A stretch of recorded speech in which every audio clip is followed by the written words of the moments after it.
With every new video game system comes the tech demo game that really showcases what the system is capable of. Astro's Playroom with the PlayStation 5, Nintendo Land with the Wii U, and of course Wii Sports with the Nintendo Wii. For the Nintendo Switch 2, the Nintendo Switch 2 Welcome Tour is its main tech demo game. It quite literally walks you through every part of Nintendo's latest video game system, the Switch 2, showing off just what this thing can do. So this all sounds well and good, but the drama really started based on one sentence from the Nintendo Switch 2 Direct. Nintendo Switch 2 Welcome Tour will launch as a paid digital game. Paid digital game.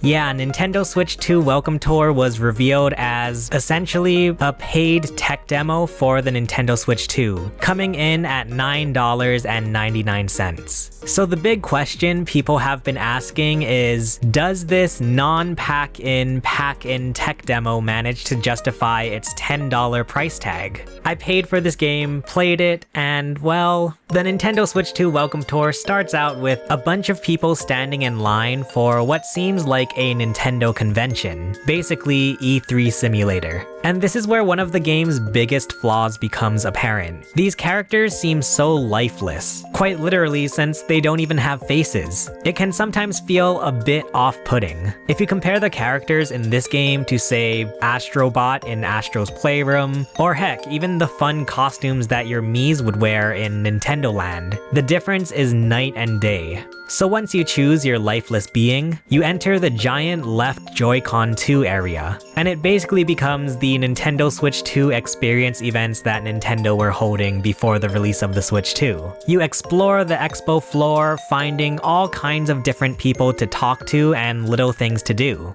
First off, we have stamps. These are hidden markers that appear as you walk closer to different parts of the controller. Basically, the stamps are meant to introduce you to every part of the hardware, whether it's the sticks on the controllers, the microphone on the Switch 2 system, or even just the mouse feet on the sides of the Joy-Con 2. And once you find all of the stamps for the left Joy-Con 2, you unlock the next area, which is the Nintendo Switch 2 system itself. And you pretty much just continue on, as this is how you unlock all of the different areas, like the right Joy-Con 2, the Joy-Con 2 grip, and the Nintendo Switch 2 dock. It does end up feeling like a maze or a treasure hunt trying to find all of these stamps, especially once we start exploring the actual insides of the hardware. Trying to find all of the components inside of the Switch 2 system was a bit of a confusing task, even for me.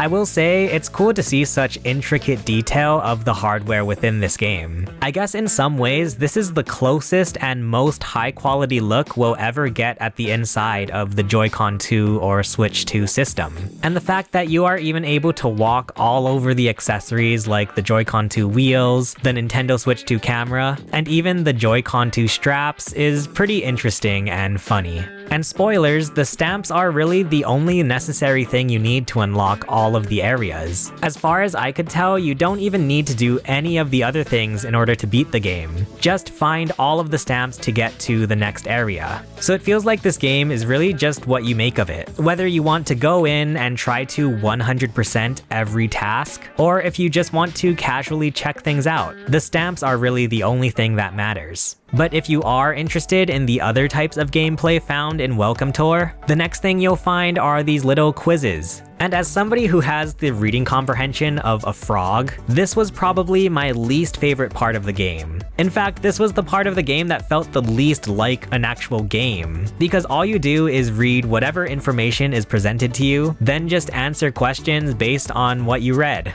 Like, I want to play video games to rot my brain, not give me PTSD from college. With that being said, I do think that there is some pretty interesting information being presented here, like how the Switch 2's microphone actually measures the audio coming from the game itself in order to isolate the player's voice when they're talking. I think we all knew that one kid from high school who would absolutely eat up all of these little quirky fun facts.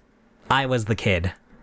Welcome Tour at least tries to have fun with the quizzes as well. They often have one answer that is so blatantly wrong that it's actually quite humorous. One of my favorites was during the quiz about the Switch 2's kickstand, where they actually referenced the Wii U gamepad stand that you needed to play those tabletop games in Wii Party U. What a deep cut. But we also have mini-games that showcase certain features of the Nintendo Switch 2. Some of these actually turn out to be quite fun. For example, there's one where you play as a UFO using the Joy-Con 2 mouse controls to dodge falling spiked balls. It feels like a mini-game straight out of Mario Party. Or another highlight for me was the mini-game in which you have to hunt down and shoot balloons while using one of the Joy-Con 2 like a mouse. It's basically a preview for the mouse controls that we'll eventually be getting in Metroid Prime 4 Beyond. And you'll have to try to get a high score in order to receive medals, which you can then use to unlock more mini-games. However, there are also quite a few stinkers. There's a minigame very cleverly called Guess the Frame Rate. Even though I consider myself a bit of a tech geek, this feels quite dry and uninspired. And that's a common thread I've found throughout the minigames. A lot of these minigames feel like they're just trying to force certain features into them for the sake of, well, we have to somehow make a minigame to show off the faster frame rate or the higher resolution. And with the number of minigames that are just focused on mouse controls, it became a bit exhausting to have to play yet another minigame about using your Joy-Con 2 like a mouse. It's also a bit weird because some of the minigames actually have external requirements for you to even play them.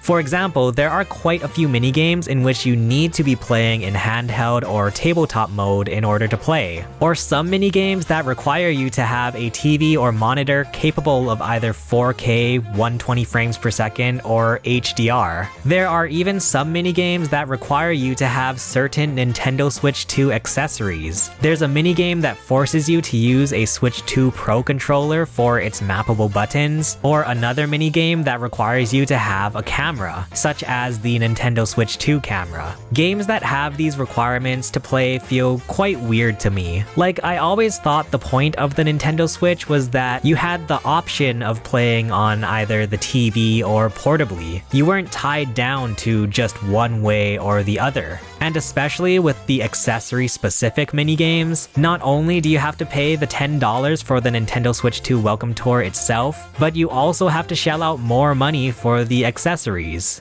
And the final thing you'll find in this exhibit hall are demos. These are a little similar to the minigames, except they don't have an end goal. For example, there's a demo in which you shake the Joy-Con 2 like maracas in order to feel the new HD Rumble 2. There's also a demo in which you watch fireworks and it shows off the HDR output capabilities of the Switch 2. Some of these demos can be really cool. The one in particular that I really liked was where it uses the HD Rumble 2 found in the new Joy-Con to actually make sounds. They create the classic Mario coin sound effect and even the 1-up sound effect.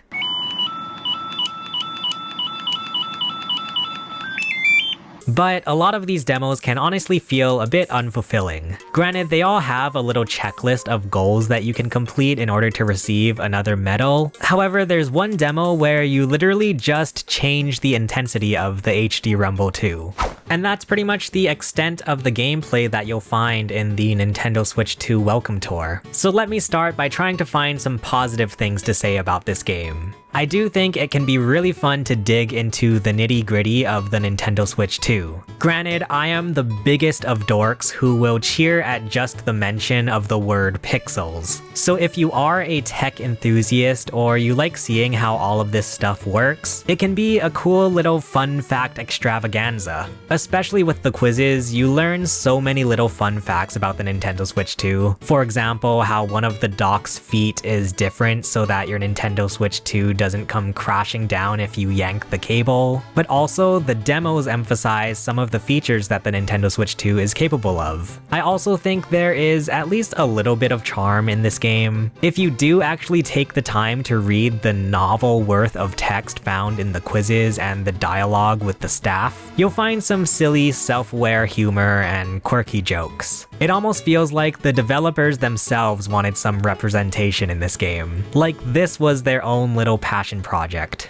With all of that being said, this 100% should have been a pack-in title. Even though it's not the craziest price at $9.99, it probably would have gotten so many more people playing it if it was just included with the system. It's tough to even really call this a video game, because a lot of the things you'll find here feel more like a virtual instruction manual, especially with things like the quizzes or the demos. This isn't really something you would expect out of a video game. I guess if you want to talk in buzzwords, I would call this more of an experience. And one of my biggest cons with the Nintendo Switch 2 Welcome Tour is that, in my opinion, this game makes it abundantly clear just how much the Nintendo Switch 2 is geared towards the traditional hardcore gamer. Like, imagine trying to explain to your uncle what variable refresh rate is, or what the difference is between 120 frames per second and 60 frames per second, and why it even matters.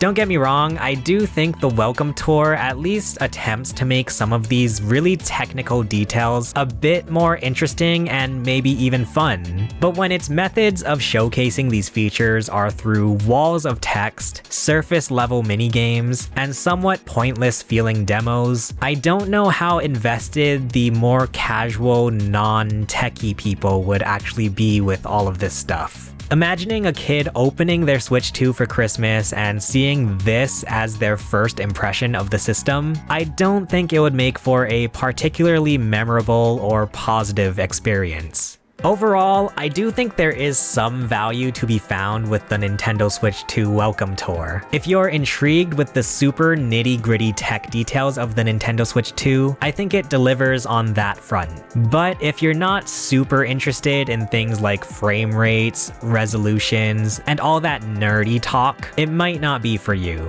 If you want to learn more about the Nintendo Switch 2 system itself, check out my video below. Let me know in the comments what you guys think about the Nintendo Switch 2 Welcome Tour. For now, thank you for watching, and thank you so much to all of our members. My name is Chase, and I will see you guys again soon. Bye.